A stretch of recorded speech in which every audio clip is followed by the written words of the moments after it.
Agora vamos falar de raios. Nos últimos dias, eles voltaram a causar estragos. Um raio matou várias cabeças de gado numa propriedade rural de Campo Grande. Corrente elétrica se espalhou pela cerca, atingindo 13 animais que estavam na mata. Durante a chuva de ontem, um raio caiu em uma mansão em Campos do Jordão. Um raio atingiu 2 crianças que participavam de um torneio em uma escolinha de futebol. O Brasil é o país onde mais caem raios no mundo. Por isso, o Fantástico, em parceria com o Instituto Nacional de Pesquisas Espaciais, preparou um guia completo para você aprender a se proteger. Um raio pode cair 2 vezes no mesmo lugar? Usar celular durante uma tempestade é seguro? Respostas agora, no segundo episódio de País dos Raios.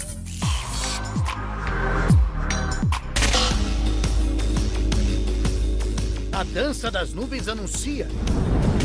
Tem chuva forte por aí. Mas como, afinal, se formam as descargas elétricas?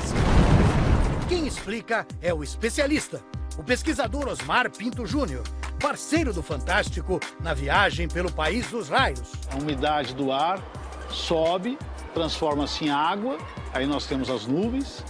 As gotículas de água continuam subindo, transformam-se em partículas de gelo. Aí nós temos a nuvem de tempestade. Essas partículas de gelo batem umas nas outras e, ao baterem, por atrito, ficam carregadas eletricamente. Até que a quantidade de cargas é tão grande que o ar não consegue mais isolar. Elas acabam indo uma em direção à outra, formando uma descarga dentro da nuvem ou entre uma das cargas da nuvem e as cargas no chão, formando o raio para o chão que nós temos. Sobreviver a um raio certeiro é o que se costuma chamar de milagre. Quando alguém sai com vida, normalmente, é porque a vítima foi atingida apenas indiretamente por correntes que vêm pelo solo. O local foi qual? Aqui, próximo aqui do meio campo, né? Em 1996, Altair Ramos era preparador físico do São Paulo Futebol Clube. Na hora do treino da tarde, do dia 28 de fevereiro, estava chovendo leve. De repente, Altair caiu no chão. Uma corrente derreteu no meu pescoço, um apito de metal que tinha na cintura derreteu a ponta do apito. Isso aqui é o tênis que eu estava usando, tá vendo? Abriu aqui, ó. Estas são imagens do resgate. O preparador físico foi atingido pelo raio. Os próprios jogadores socorreram Altair Ramos. Uma correria desesperada. Nem parece que é comigo que eu tô vendo a imagem, nem parece que sou eu que estou ali sofrendo aquilo lá. O que atingiu o Altair foi uma dessas faíscas que saem do chão. Na linguagem técnica, uma descarga conectante. A maioria dos raios começam nas nuvens e descem em direção à superfície. Quando chegam próximo ao solo, 200 metros, 100 metros, sai uma descarga do chão para encontrar ele. Saiu do chão, passando, furando o tênis, as meias dele e tudo, subiu por ele essa descarga para encontrar aquela que vinha do céu, mas felizmente não encontrou. Uma outra que subiu talvez de um para-raio próximo aqui, encontrou antes. E então o raio não aconteceu nele, senão ele não teria chance de sobreviver. Para-raios é esse equipamento colocado no alto de prédios para atrair as descargas elétricas. O modelo inventado por Benjamin Franklin em 1752 é usado até hoje. Mas ele só funciona até uma certa distância, equivalente à altura em que ele é colocado. Prédio de 10 andares, 30 metros de altura. Lá em cima tem um para-raio.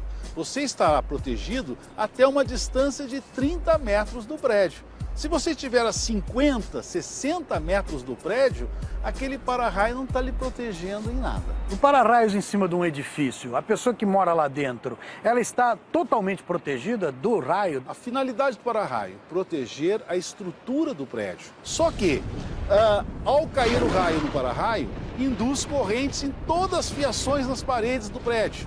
E isso chega nas tomadas. E se as pessoas dentro do prédio estão próximas das tomadas, podem levar um choque. Como regra geral, você deve ficar distante de qualquer objeto ligado à rede elétrica ou à rede telefônica.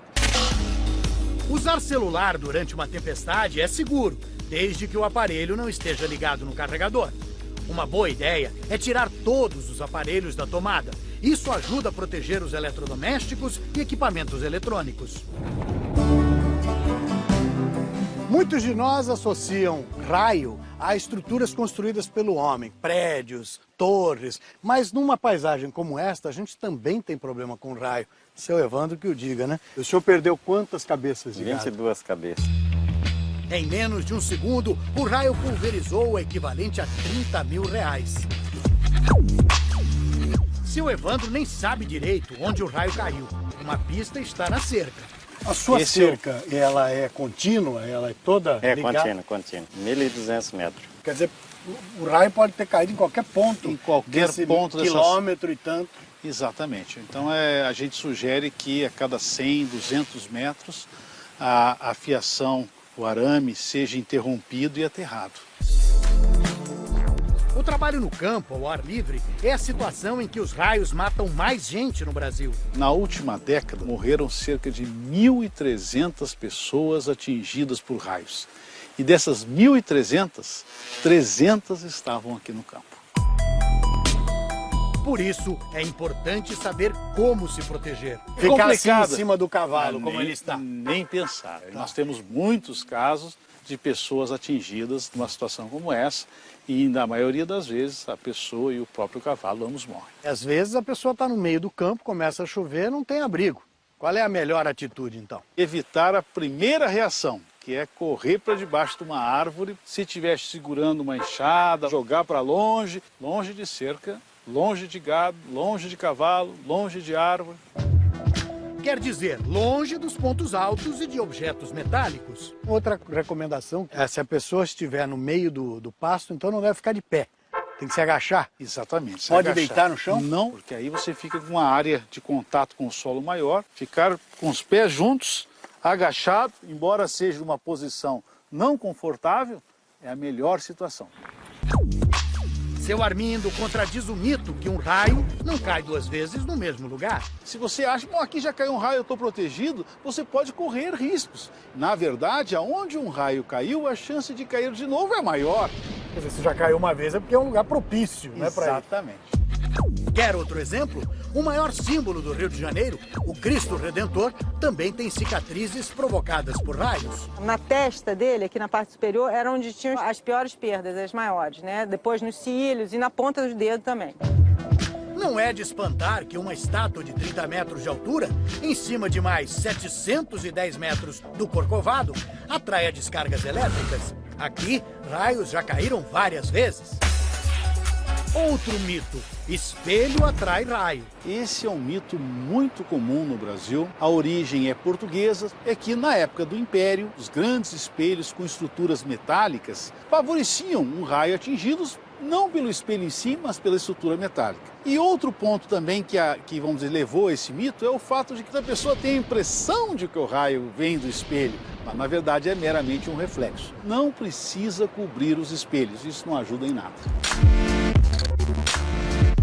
Olhando essa paisagem urbana, a gente se pergunta, né? Será que quem mora na cidade grande está mais protegido do raio? Em princípio, você realmente está mais protegido. Agora, por outro lado, as zonas urbanas também causam mais raios. Pontos altos, como arranha-céus e torres de transmissão, além de atrair, produzem raios. Raios ascendentes, ou seja, raios que sobem. E neste ano, pela primeira vez no Brasil, nós conseguimos filmar um raio ascendente no Pico do Jaraguá. O Pico do Jaraguá é o ponto mais alto da cidade de São Paulo. 99% dos raios caem, mas 1%, a natureza tem seus caprichos, sobe no céu. Com câmeras especiais é possível registrar esse e outros caprichos da natureza. Nós percebemos raios tocando no solo em 2 pontos ao mesmo tempo, uma coisa que há 10 anos atrás não se sabia que existia. Toda essa tecnologia ajuda na prevenção contra os raios. E prevenir, nesse caso, significa prever. Conseguir enxergar com antecedência onde vão ocorrer tempestades elétricas, que lugares podem ser atingidos por raios. O que há de mais avançado no Brasil para monitorar tempestades? Almir, estamos em alerta de raio. O que o futuro nos reserva? Nós podemos ter aumentos consideráveis de tempestade. É o que você vai ver no domingo que vem, na última etapa da nossa viagem pelo país dos raios.